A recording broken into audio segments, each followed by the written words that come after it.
and then you sold an agency, but you didn't stop there. You said, hey, I'm going to go back into the agency world, but not as an agency. I'm going to go help other agency owners. Hi, everyone. Welcome to the show. Joining me is Jason Swank. It's a pleasure to have you, Jason. Hey, thanks for having me on, man. What I find remarkable about you is that you built an agency, which is not an easy task. Take it from me. And then you sold an agency, but you didn't stop there. You said, hey, I'm going to go back into the agency world, but not as an agency. I'm going to go help other agency owners. So I'm a little confused by this in a positive way because I'm glad there's people out there like you that can help people like me. But can you kind of explain what happened there quickly? Well, it was all by accident. I mean, even how I started my agency, right? I kind of got pulled back into it. After I sold my agency, I had all intentions after my non-compete was over that I was going to start another one. But those 2 or 3 years that I had left, I was just lucky that some of my old friends in competition asked me for help, and I loved helping them out. And I was like, crap, I can take all this knowledge I have and give it away and actually help people. And so now I just create a resource that I wish I had. Well, I mean, is this something that you're doing full time, or is this kind of a part-time thing? Full time? No, this is full time. Yeah, I've been doing this for the past 3 years and absolutely love it. It's the coolest job or career I've ever chose. It's not a job because it's just play all the time.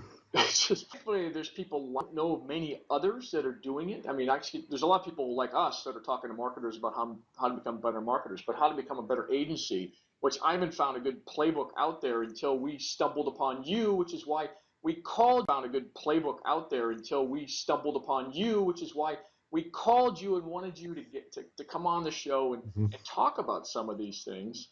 Yep. And you've created a playbook, literally, and I think it's got video, it's got text, where this kind of, you can take this as an agency, use it, and become a better agency. And I'd like you to kind of introduce it, but we're going to walk people through the systems that you have. Yeah, well, I mean, the difference between an agency owner struggling and one that's actually successful and liking what they actually do is the biggest difference is the systems that they have in place. That's the biggest difference. If you look at an 8-figure agency owner, a 9-figure agency owner, or a 6-figure agency owner, the biggest difference is the systems that they have in place. And there's a right order for them to get it in. Like, think of it as, and this goes with any kind of building any kind of foundation. Like, it's like a phone number. If I give you all the digits, but you have them out of order, you're not going to reach that desired person.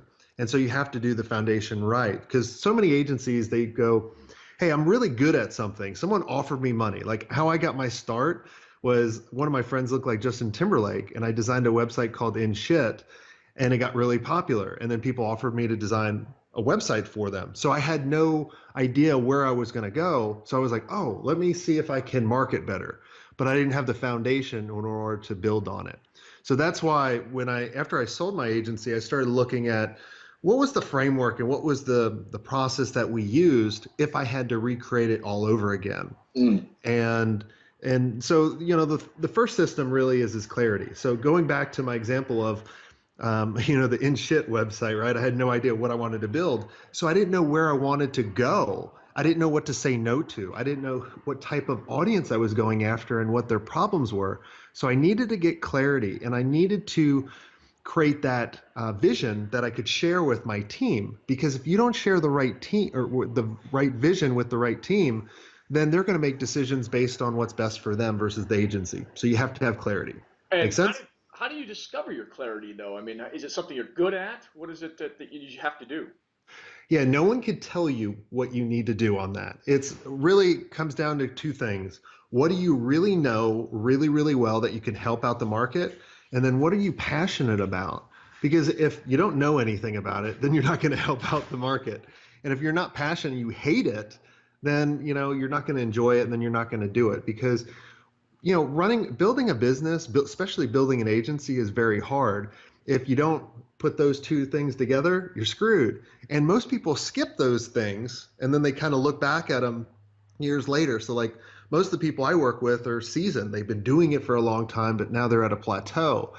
And so we'll go back to the basics. It's all about building kind of the fundamental things in the very beginning. Yeah, I think people start off as an agency kind of either accidentally or if they do it on purpose, they're throwing a bunch of stuff up against the wall to see if it sticks. Oh, that paid me money. I'm going to become this. So I Yeah. think they probably back into it eventually. But what you're saying is figure that out right away. But how do you know whether to be a very specific type of agency, like all we do is SEO, or something more broad, like an agency of record? I'm glad you said that. The companies that are going broad are getting murdered. And what you don't notice is people that the big companies that you look up to that are very broad, they didn't start out that way. Yeah. Case in point, Facebook. They didn't go after everybody. They didn't go after ex-girlfriends stalking you on Facebook, right? Or ex-boyfriends. They started off at Harvard students and then Ivy League schools and kept building on. That's what we did at our agency, right? Well, at first we were stupid and we went after everybody. And then we got smarter. I mean, and then we started drilling it down, and that's up in there too, right? If we got smarter, and then we just started building more practice areas, and then we started growing business because look, everybody that goes broad, they're a Me Too agency, and you're not going to separate yourself where you're going to be the choice rather than a choice. Yeah, I mean, it's a great point. And now I want to bring you to system two, which is positioning. So let's say you Mhm. have clarity, it's very specific. How do you best position yourself? Is it the Yeah. messaging? Is it the platform? Well, positioning is really, the messaging, right? And now that you know who you're targeting and what you want to be, now you can position for that. And the thing that every agency and every business really does wrong for the most part is they position themselves as the hero. Like if you look at my website, you would think, well, everybody wants to sell their agency, so let's just put Jason and say, do you want to be like me and sell your agency? No, no, no. That would make me the hero. That would mean that the visitor to the site or the people I'm talking to would have to be Robin. And no one wants to wear those ugly green tights. Everybody wants to be Batman, right? And so you have to position as an agency, you as an advisor, okay? And an advisor has a plan in order to help that hero that wants something, but he has struggles with it. When you position yourself that way, you will freaking dominate. Okay, and then how do you get that positioning out? How do you know which platform or how do you know which Fish where the messaging? fish are. Yep, fish where the fish are.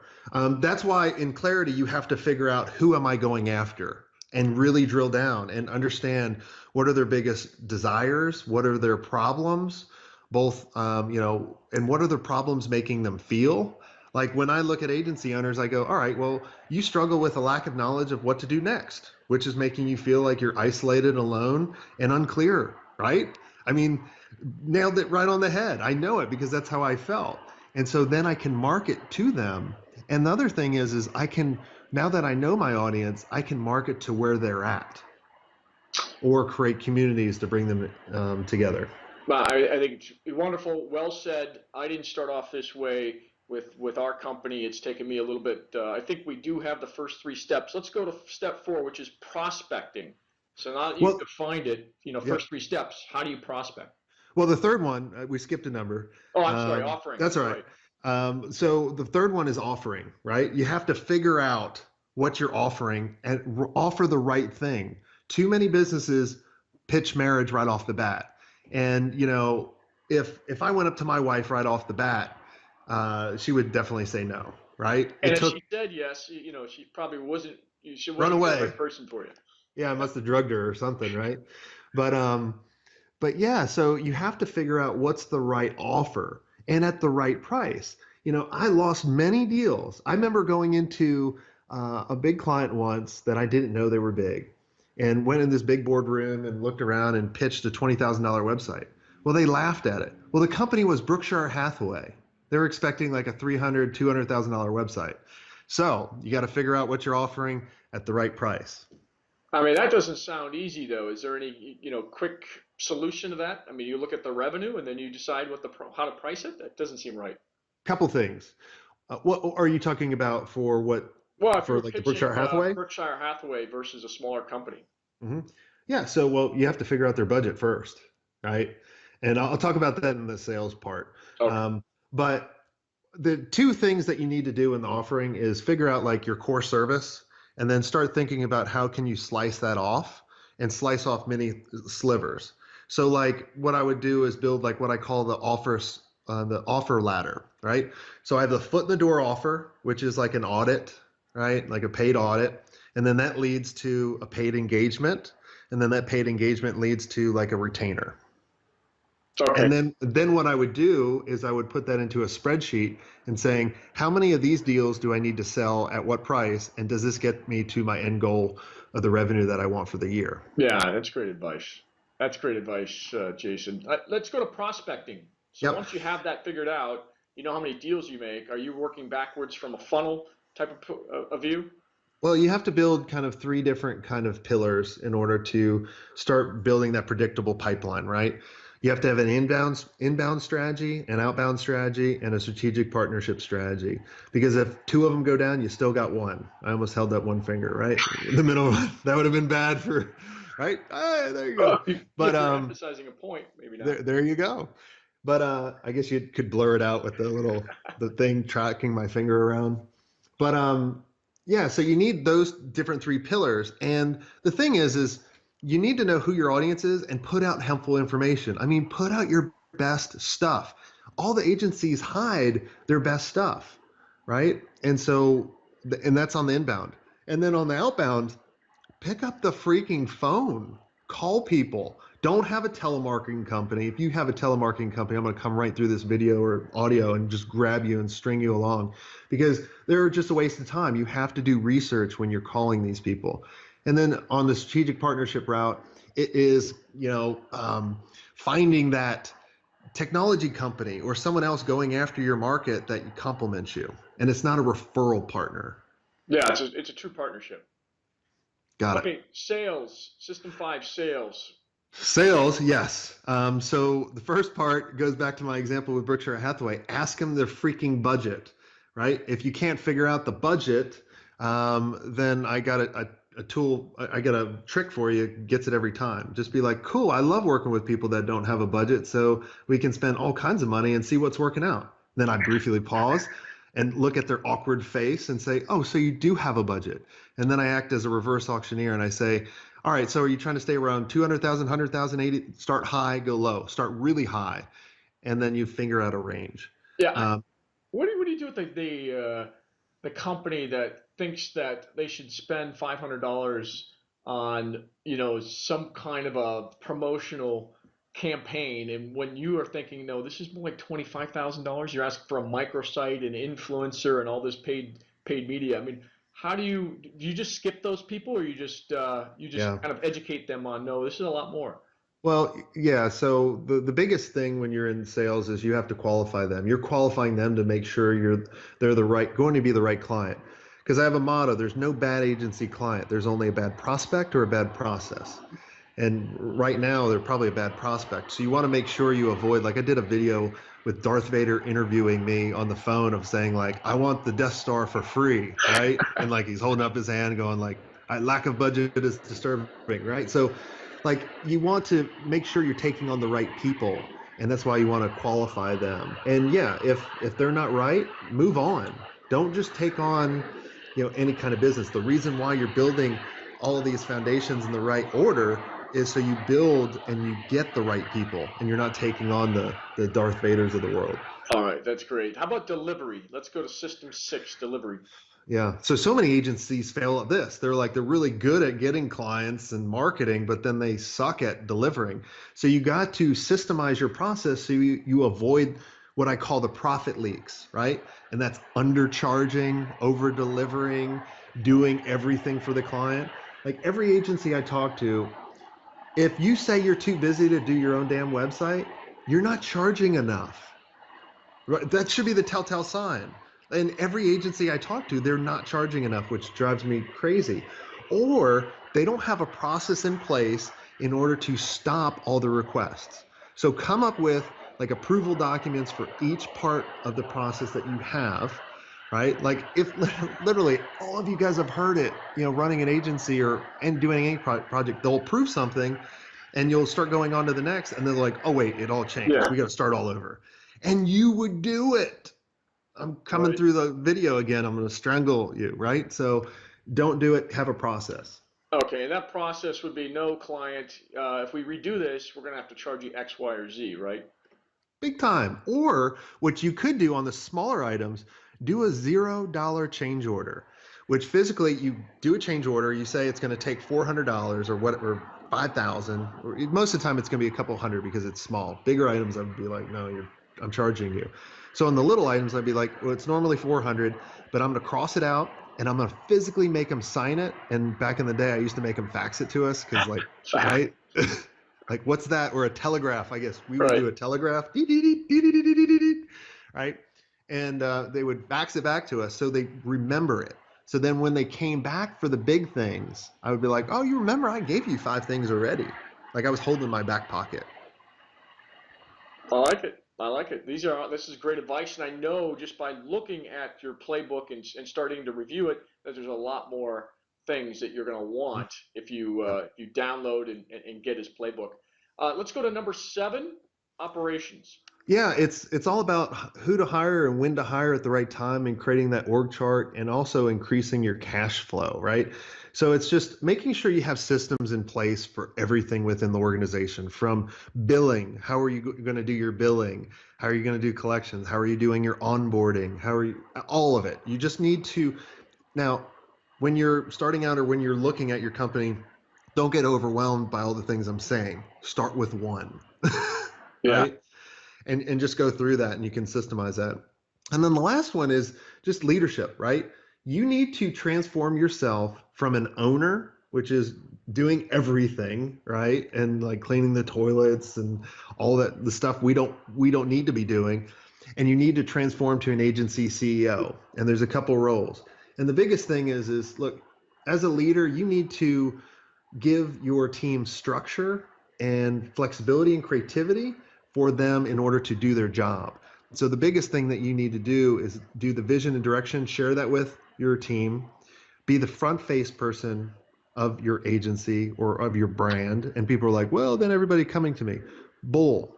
Look at VaynerMedia and Gary Vaynerchuk. Hmm. Perfect example, right? He is the front face and his agency is growing faster and everybody else is out there. There's a Yeah. big difference. And I really love that example, but I wanted to ask you because I saw this in one of your videos. What if, bus hit him tomorrow? What would Yep. happen with that agency, do you think? Same thing what happened with Apple.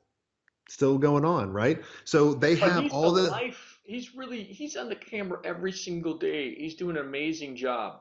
but But the thing is he's creating a framework and a process for his team to follow. Mhm. If you think he's doing all of that or like his team's coming up with that, no, he's coming up with all of it and then the team's documenting everything, Yeah, documenting the whole story. Like that guy is all over the place, right. right? And he's very, so he's all over, but then the team's like, holy crap, this worked. And then they're documenting and they're coming up with a framework that they can do over and over again. So if he does get hit tomorrow or whatever, the company still operates and keeps going. Sure, it's going to take a little dive and a little bit in the beginning, but it'll bounce back up. Well, I was thinking, I think the company would be fine, but I was thinking more from it's a branded agency, right? He's really the voice and the face of the agency, and he's probably responsible for 80%, at least the inbound traffic that's happening. So if you no longer have that, then what happens to that agency? Seems to me like he should be building up other people within that agency in case that happens, but he's what, 38? Probably doesn't think he's probably gonna live another 40 years, and we hope he does. But if Yeah. if that were to happen and you're advising other agency owners, what do you do in that situation? Well, I mean, the biggest thing is yes, you can start branding your whole team, and he should probably be doing that. I mean, but then again, he is. I mean, think of like even though D Rock and all those people Behind are the not going camera. to be doing it, but Yeah. you all know them, right? And like Right. you start meeting them on the daily V's and all those different things. So they are doing it right. I mean, it's just like any other brand, like Arthur Anderson, even though that's a bad brand, which I did work for. I did go. I saw someone shredding papers and whistleblow. No, I'm just kidding.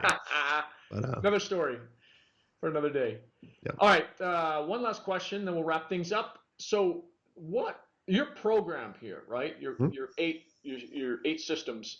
What size agency or agencies is this for? It's really for any agency owner that's just at a plateau or stuck that just needs to break to the next level. So if you're under 10 million, if you're starting out, if you've been doing it and you're trying to figure out how to get over the 6 mark, how to get over the 7 mark, 8 mark, whatever it is, all these, it's just a foundation and a proven system to walk you through. I've kind of we've walked you through kind of the 8 systems, right? But then it just goes deeper and goes through video training. And the cool part about it that I really like, because I want people to actually implement all of it, you can select your own pace. When you actually jump into the program, you can pick 8 weeks, 8 days, 16 days, whatever. And then my Jason bot will, remind you in order to do that. And you have a great Facebook community of other agency owners all over the world sharing what's working in there. So, I put my heart and soul into it. So if you guys want to increase your revenue so your business doesn't stall out, I would highly recommend you implement some systems, or you can get the playbook. Because look, the only way you'll figure it out is doing this for the next 10 years. Go buy an agency or work for an agency for 10 years. And I think you guys know the easiest option. Yeah, I think you're right. And so Jason, where can they get this playbook? Yeah, so if you go to jasonswank.com/secret offer, you'll get $500 off the normal price of what I charge for the playbook. So, and Swank is spelled SWENK. So just jasonswank.com/secret offer. And we're going to put it right here, right across here, so they'll be able to see and click right on it. If you're on a mobile device, look in the description and you'll be able to find it there. With that, Jason, I really appreciate it. Sorry I took way more time than I told you we'd take, but I thought great information, and everybody should see this, especially if you're aspiring to own a marketing agency. Really, I mean, Jason, it seems like it applies to any consulting company as well. It does, yeah. Yeah, so please take a look at it. You can go to his website. You can see what he's doing in each of these 8 systems at a very high level. I recommend it. Give it a shot and let us know in the comments if you've actually taken his course, what you think of it. Thank you, Jason. Awesome. Thanks for having me, man.